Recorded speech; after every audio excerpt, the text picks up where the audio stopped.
Hello, Niver. This is Novels and Bits podcast, and I am your host, Chizoba Katie. How are we doing? This is a new story that we're getting started on today, and today's story is Spark of the Everflame. It's a fantasy romance, mostly fantasy, and it has a whole lot of interesting themes. Fun fact: I've actually done this story before on my other podcasts. And the reason I'm doing it here again is that the other podcast does not have a fire reach. I did that for when I had this exclusive contract like that with a certain company, but their website is glitchy. So it's not like I can even promote it to you. So I'm just like, instead of letting those stories waste, why not just redo those stories here and make sure they have a further reach? So that's what this is about. Okay, let's get started. No time to waste time.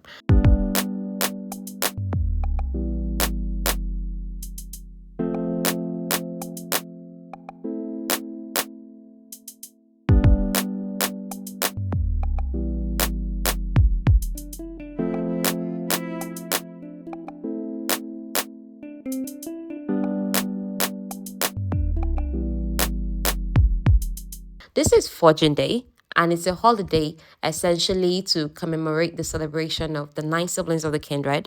The Kindred were immortal beings or are immortal beings. I don't know. They say they're physically dead, but then their spirit lives on, and then they're guardian gods of the nine realms of this world and Marion. See, you're gonna get it. Just stay with me, please. Okay. Now, the kindred, the immortal beings, they gave up their immortality apparently when they fell in love with mortals, and then they made children with these mortals. And the children they made with these mortals are known as the descended. There are nine realms after the nine siblings of the kindred, each possessing magic of the guardian god. Now we are focusing on the realm of Lumnos. This is where our story is focused on, where it starts. And in this realm of Lumnos, there is a part of it called Mortal City. This place is hot, it's cutthroat.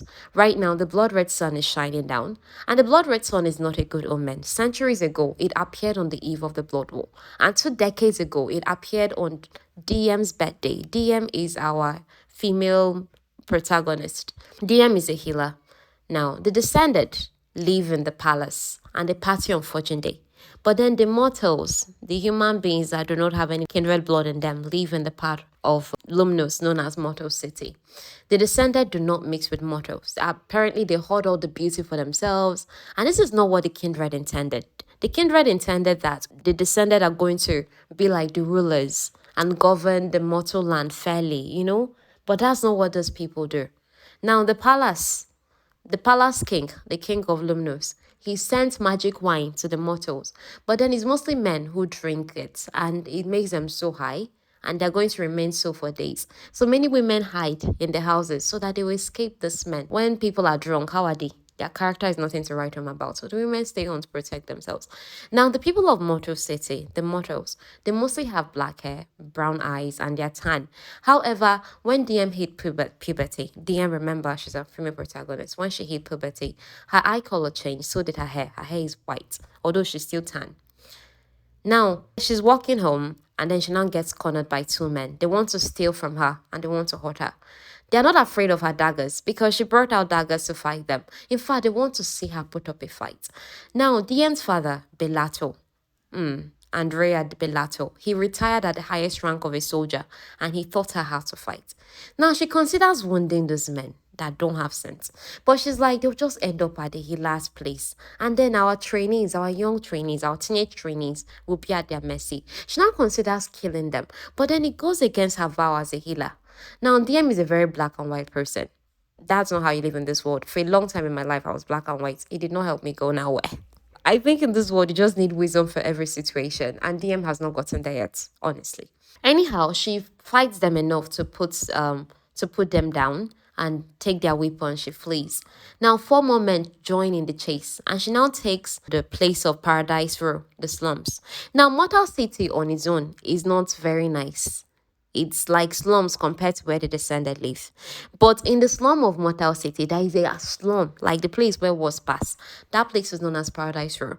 Now, she dashes a woman the weapons in exchange that the woman should not tell this man chasing after her which direction she heads. The woman agrees. Now, DM is in a dark covering when she sees her mom's red coats. Her mom is known as Auralie Bellato. Now, opposite her mom is a man who's undeniably a descendant. This man does not seem much older than DM. He's wearing dark clothing with sparkling jewelry. He's dark haired, but he has grey blue eyes. Now, the descendant of Lumnos have blue eyes. The descendant of Photos, another realm like that, has red eyes. Descendant of Aboros, I think it's green eyes. Every descendant of every realm have a specific eye color, okay? Now, DM creeps closer to hear, what's my mom gisting with a descendant? And then she now overhears them talking about his secret that DM's mother is keeping in exchange that he helps her out, especially now. Now, he agrees to help her tonight. However, before DM can get more information, an old woman interrupts DM from behind. The two people that she was eavesdropping on, when she turns to look at them, they have gone. They understand, the thing pain her. And this woman resembles a fortune hunter, this old woman that tapped DM. And DM wants to dismiss her like, all these fortune tellers that just want money like that. You get, but this woman knows things about DM, such as DM is taking a powder. And this is her family's secret. How does this woman know? This old woman now touches DM's cheek, and all of a sudden she's frozen on spot. The woman is speaking in DM's mind, and the voice of this woman in DM's mind does not sound old. You get, so it's like, who is this woman? The woman unfreezes her and now tells her, remember this day that I didn't make you bow or beg when I could have. The woman now asks DM to join forces with her and challenge the Kindred. Join forces with you and challenge the Kindred. What are you talking about? Do you get? Now, DM doesn't know her real dad. Apparently, he died before her mom discovered she was pregnant. This Andrea Bellato, so is her stepdad. But the man treats DM and loves her as though she's his own flesh and blood. DM, when she was younger, begged her mom to tell her anything about her dad. You understand? Because DM was hoping that she's actually a lost heir of a lost kingdom. Do you understand? As per, let me grow up and become one long lost princess they'll find, so I can stop suffering in this life. But her mom said, there's nothing to tell you about your biological father. He's from Photos. That's what you need to know. That is another realm like that. This woman, before she leaves DM, tells her, the old woman, tells her to stop taking the flame root powder, that red powder, that her sire should have been dead, but he's not. Do you get? So this man revealed two things right now. Stop taking that cost flame red powder. And then your father is not dead. Do you get? Now, DM plans to confront her mom for answers. And then this older man now says one particularly fortune teller line. When forgotten blood on Hearthstone falls, then shall the chains be broke. Life for life, all debt requires, or eternal be his yoke. The old woman sings this thing after DM as she's fleeing. Now, DM does not get a chance to confront her mother. Why? Her mother doesn't return that night. They search for her that day. The next day, nothing. For months, her mother is gone. Later, DM is confronted by her father. That is now Andrea Bellato, her stepdad. Her dad. But we'll call him her dad, not stepdad. She hasn't been taking that flame red powder after encountering that lady, that old woman. And she wants to snap at her father when he's like trying to get in her business, be a good daughter, that kind of thing. But he senses that the pressure of not having her mom around, that is her mom being missing, is weighing on DM. So sensing that, and as somebody that used to be a commander, right? He now knows that this is not a moment to say, daughter, I am commanding you. He knows it's a time to like, baby, now calm down. You've been trying as your mother left. That's the tone he uses. You get, so it helps her to calm down. Now, DM walks her younger brother Teller, to school. Teller knows it's been up to a month that DM has stopped taking the flame red powder because DM has become a different person. Normally, the powder serves to dull DM's emotions and her senses. And since she stopped taking that flame red powder, she's been seeing more clearly, she's been thinking sharper. As a result, the injustice around her that she used to be able to ignore, they're hitting harder. And she's enraged. She wants to do something to make the world around her better. Now, Diem and her family live in a cottage that her father built from scratch. It's on the edge of town for privacy.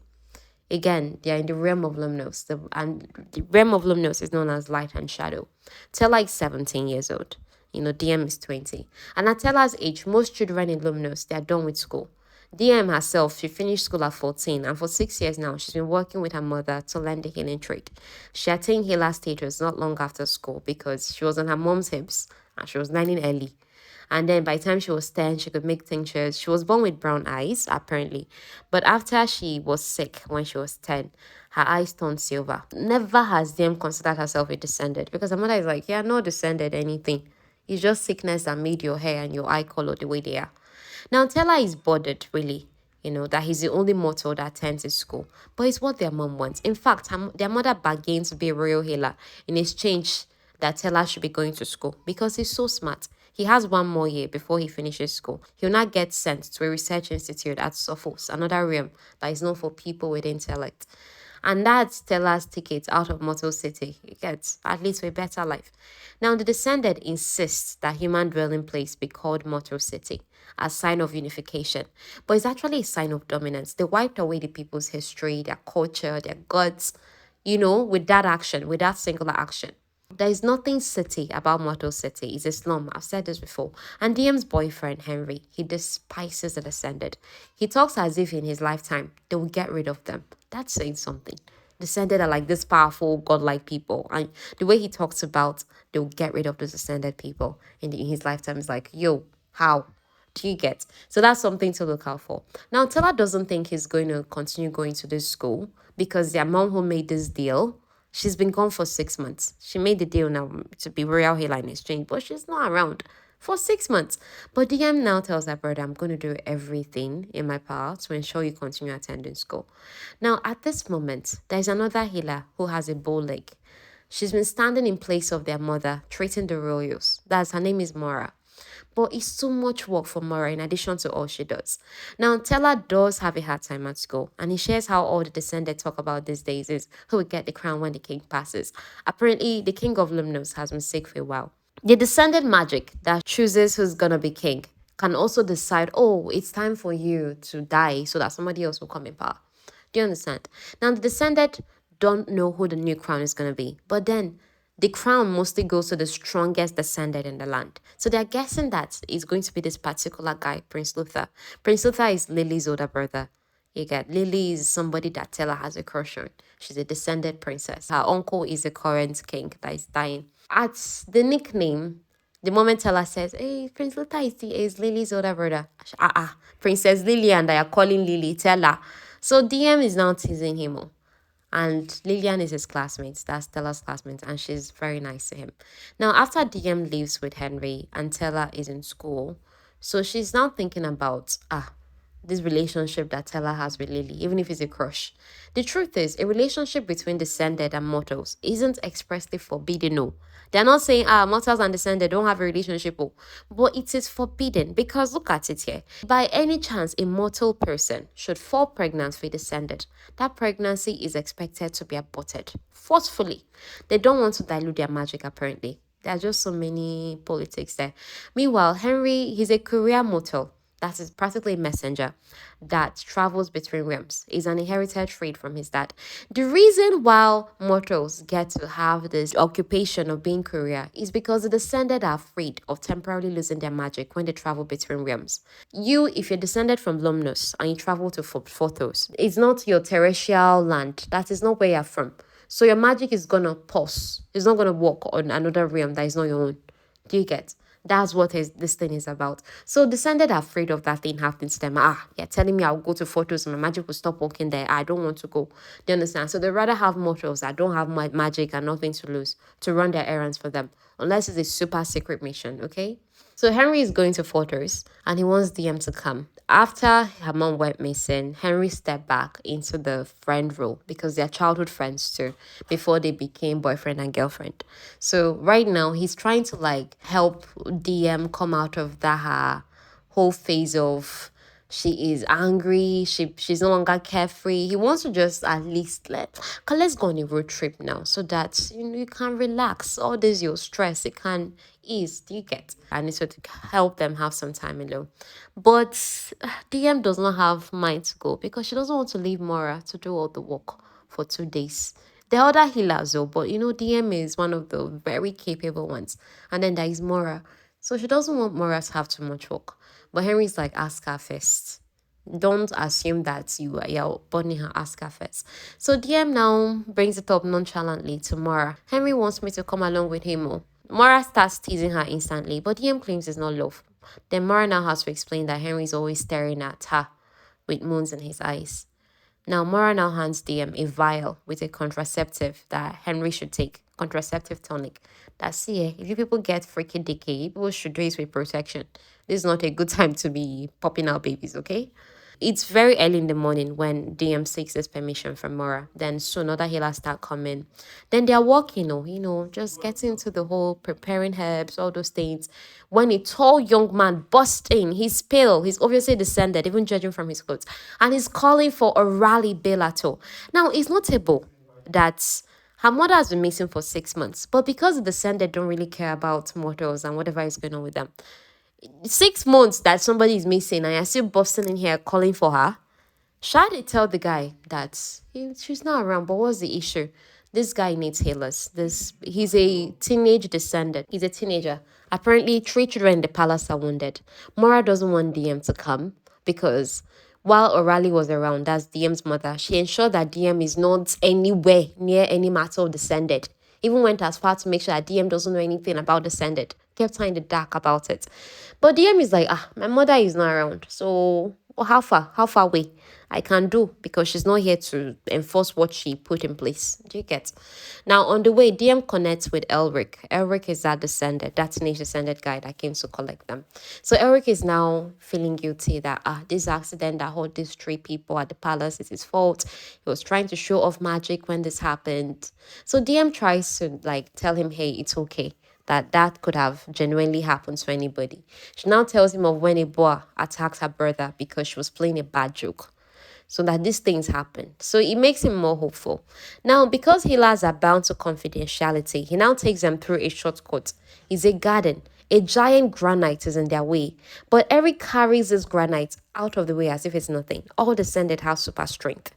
Do you understand? But they don't show their capability around mortals. So mortals don't even know how powerful descended are. The palace is light, it's beautiful. It's not a fortress like DM expected. DM's gap in her healing education is that she doesn't have any knowledge of how to heal a descendant because that's what her mother wanted.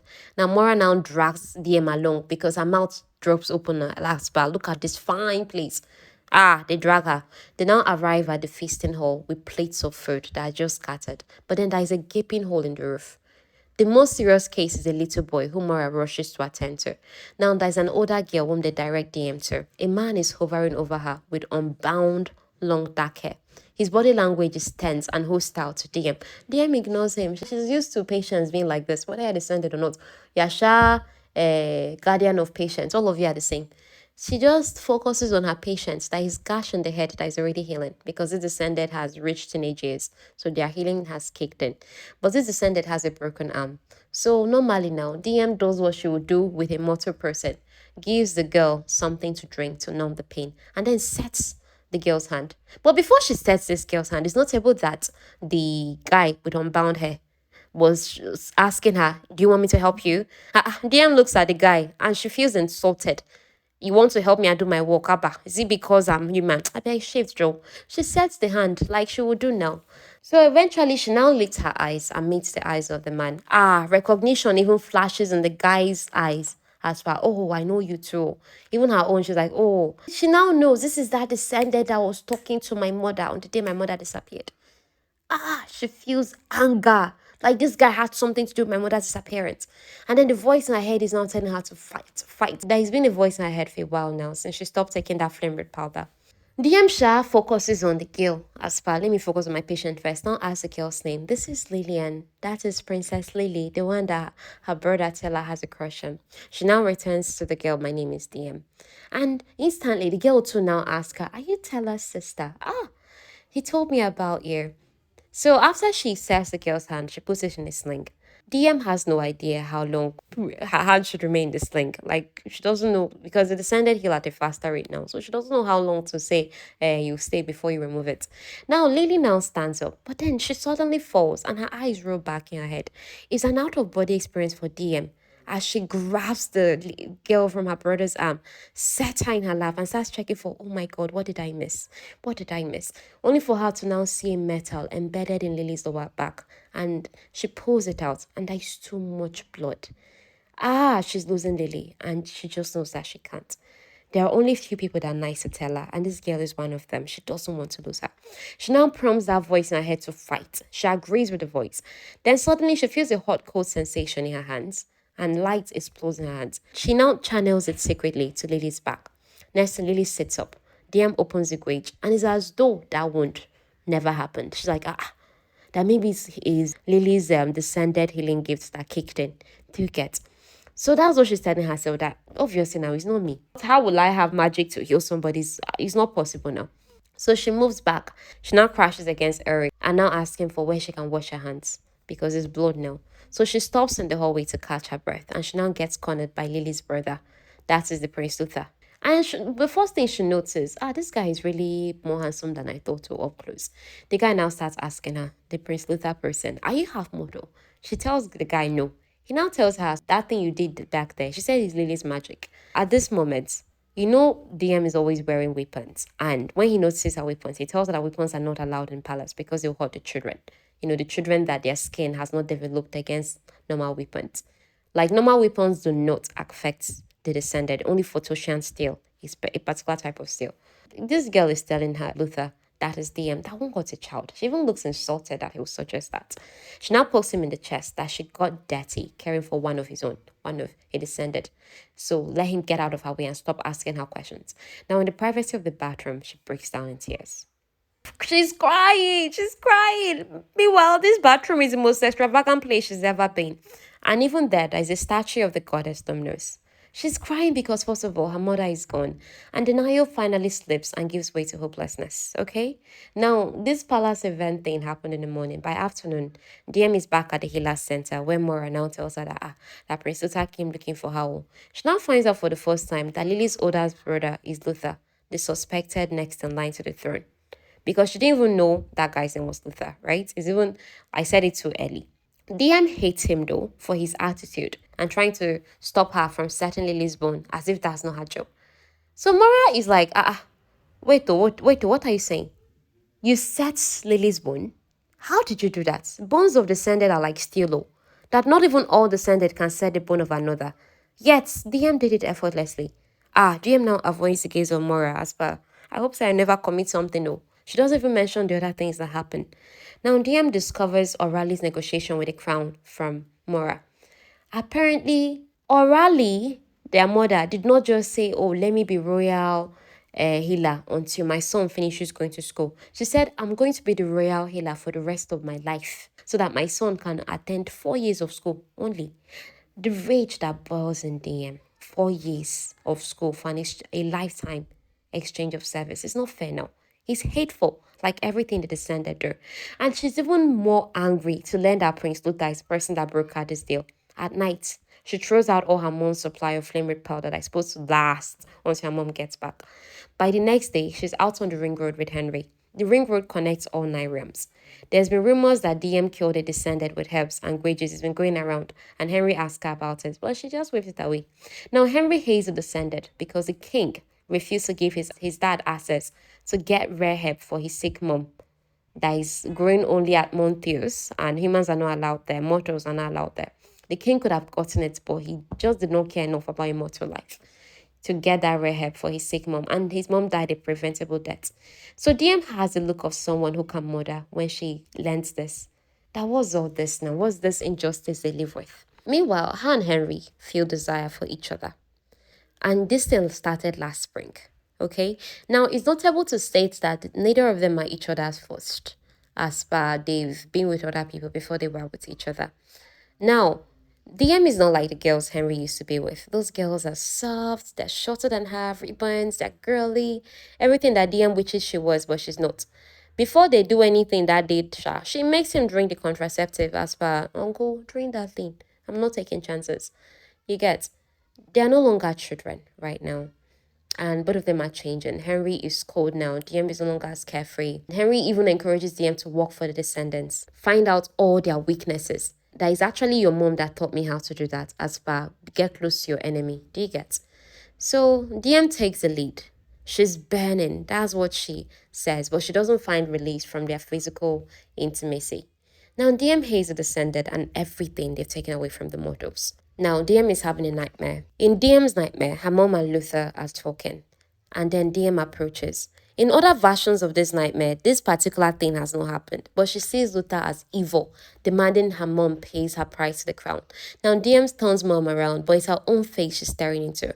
Luther now demands that either tell her or Diem will be his as a price. And then there's now this wicked laughter and his hands around her neck. So Diem wakes up and she's nude. So she scrambles to get dressed and she now enters the woods. She's leaning back on the tree when she hears the twigs break. She thinks it's Henry approaching, but then she looks back at the camp. He's there, still sleeping. She now makes out an approaching wolf and she doesn't have her weapons belt. She forgot it. So she can't even fight this wolf. That she's feeling the hunger of the wolf coming at her. But then the voice in her head says, fight, destroy. Now, Diem now feels heat in her hands. This wolf jumps, and then she shuts her eyes and raises her hand above her head as per to protect herself. There is a flash of red and a quiet hiss. She now opens her eyes to see ashes falling to the ground. She rushes back to the camp and starts ransacking her things for that thing she abandoned at the bed of the sacred sea, her flame red powder. She feels like her hallucinations are back. Because the reason they even put her on the flame red powder in the first place is that as a child, Diem would play with light and shadows, the magic of luminous. When her mom saw it, her mom told her that she's hallucinating and now put on flame red powder. And now also told her that, see, that your father died because he was sick in the head as per mental illness, hallucinations and this. That you, if you stop taking this flame red powder, the same hallucinations that killed your father is going to kill you. So please, oh, be taking this thing, okay? DM is now feeling like, because my mother disappeared, I got angry. I stopped taking the flame red powder, shortly after meeting that old woman. But it feels like, really, I'm catching my father's hallucinations. Or I sure I'm not dying. So she's looking for that thing. You know, she already threw it out in anger, but she's now looking for it. Now, Henry wakes up and she now tells him that her symptoms are returning, that she's not be taking her flame red powder. But he tells her that, DM, the wolf was real. She's like, it was real. That he thinks that she's scared of the wolf, okay? And he now hugs her. Now, on his back, his bare back is a tree of gnarled roots, flames as leaves. That's the Everflame tree of life and death. In the old religion, a spark from that tree drops to the ground and starts life. If you live the good life, body will be burned, but soul will live on as one of the leaves. If not, there is a hell of ice waiting. So Henry got that tattoo months ago, although he's at risk of public execution if the descendant ever find that Everflame tree on him. That's a symbol of their old religion. That is life for them before the descendant came and took over. He now wears his shirts. So before she can ask more questions, he distracts her with desire and there's more lovemaking. Next thing, they're riding into photos. Now, there's a sharp distinction from luminous terrain the moment you're entering photos. You will know that you're really in another realm. It's different. It's more jagged, not as beautiful and stuff like that. Now, because descended magic only work on the soil of patron god, descended don't like making this trip. I've mentioned that. And Phothos is a god of war. They've never had a female queen. Unlike other realms, I've had female queen. As per God of War, only males rule here. Women here, women of the Photos realm, exclusively have healing skills, while their men have destroying skills, like destroying magic. The women have healing magic, the men have destroying magic. But Henry has never actually thought of healers as weak, because he makes example with Diem, that Diem might be a healer who is sworn to not kill anybody, but she can beat him in battle. Women are mostly spies in their Marian army, that is, Photos. That's where most of their soldiers are trained.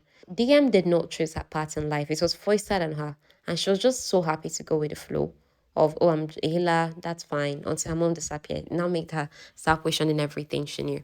Suddenly, Diem feels a sharp pain, and she now looks back to see that they just crossed the border of Luminous into Photos, and is marked with the emblems of the realm. She's never felt it in the past, because she used to come to Photos since, with her mom now. And her parents were both in the Amarian army. Her mom as a healer, her father as a soldier before they retired. So she used to come here to get refills on the supplies they need at the healer's place. She wants to use this opportunity to ask questions about her mom's possible whereabouts. But as she asks the questions, she gets told that there are just some questions that do not have answers.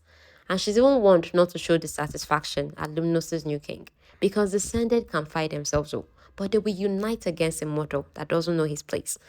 So one of the healers there, one of her mom's colleagues is now asking her how are things at Lumnos. So she now uses her mom's copycat reply. DM now replies, I'm making the most of what the gods have given me. The woman is satisfied. That whole just give people the answer they want to hear. No, we say, get another thing in your heart, but just give them an answer they want to hear. But then the woman now vexes for DM when she sees a cage that contains flame red powder.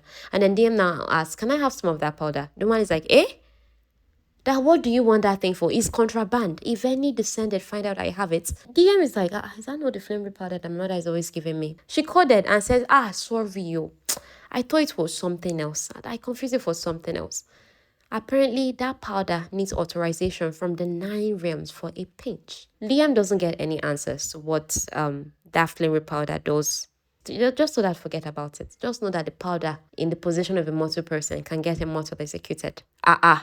Is that deep? After their business at there is concluded, Diem and Henry go to a bar in Fortress. That's where she meets Breck. Breck is a weapons maker. He gives Diem a light knife that can pierce the tendons of skin. That's a Photosian steel. Apparently, he's made weapons for Auralie before in the past. So Diem leaves for bed. She goes to sleep. But when she wakes up, Henry is not beside her. It now makes her creep downstairs and she now see a group of men having a meeting, and all of them have this vine encircled trees like Henry's tattoo, that Everflame tree. They have it as a tattoo, one place or the other, and they're talking of war. They quickly rush to hide their tattoos as she approaches them. She now calls Henry up to the room, and she now scolds him for lying to her. He now says, that you too, I know you've been keeping things from me too. The voice in her head comes back, fight. And she's so angry at this moment at Henry that she wants to hurt him. She wants to destroy him. She now asks him to leave quickly. So she masks her panic. Her panic at, what's this desire to hurt somebody I love? She masks it with loathing. Now things are tense between them the next day as they're returning to Lumnos. Now on the road, she makes peace between them. She apologizes. That's when she now learns of the Guardians of the Everflame. They refuse to accept the Descended as rulers of Emarion. Now, the Guardians are left over from the Blood War. They didn't die. They just sustained their movement to come back stronger. Now, Henry, the reason he even joined the Guardians is that he saw a Descended casually ride over and kill a 14-year-old. And the man did not care that somebody died because I was riding my horse too fast. So now, Henry was so angry that he wanted to kill that man, even if he's going to die killing this man. Let him kill this man. But then a guardian found him and now introduced him to these guardians of the Everflame.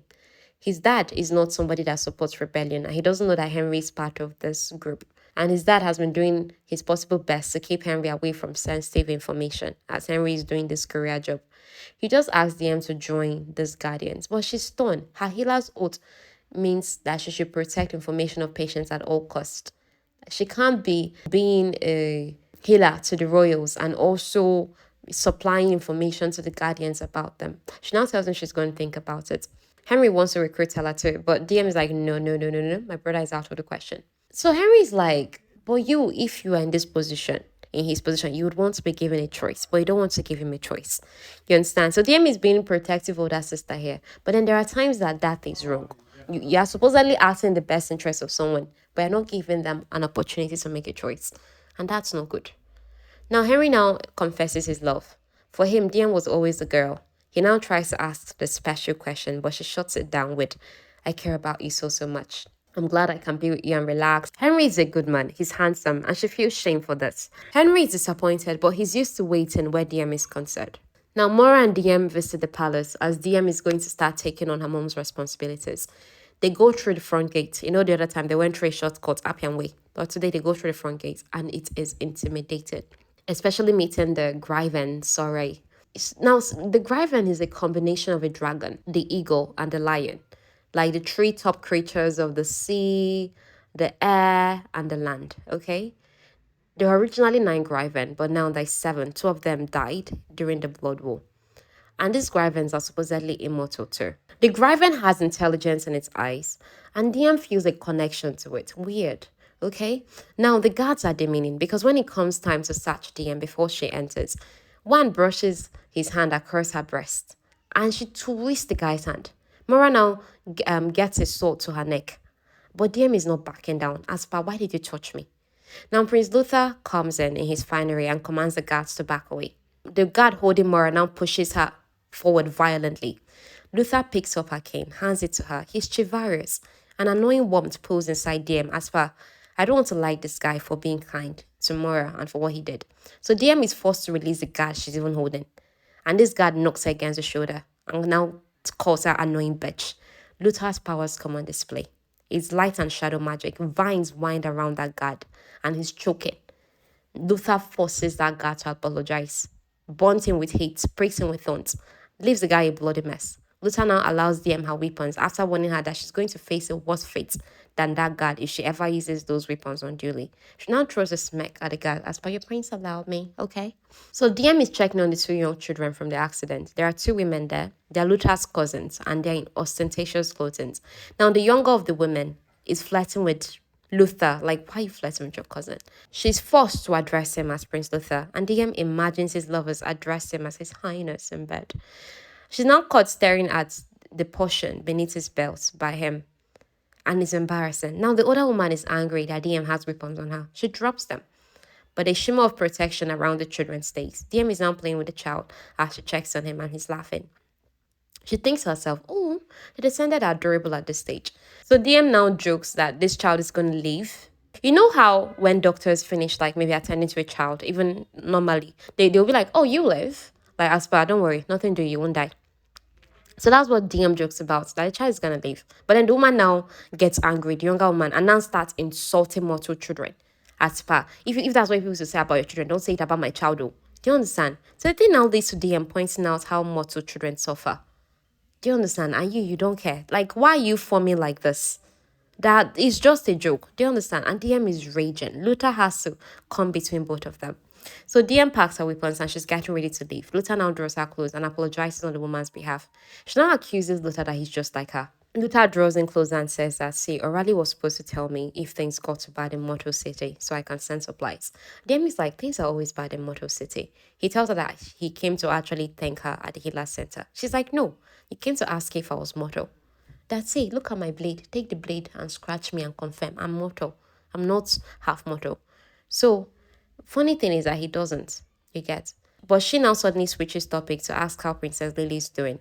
So, Princess, oh, she's fast recovering. So, DM now mentions that Princess Lily and Tella are getting closer when she's concerned, because it's always a baby that might come out from both of them that will get hurt. Luther tells her that they are young, let them figure it out. That if you ask them to stay away from each other, they're just going to do the opposite.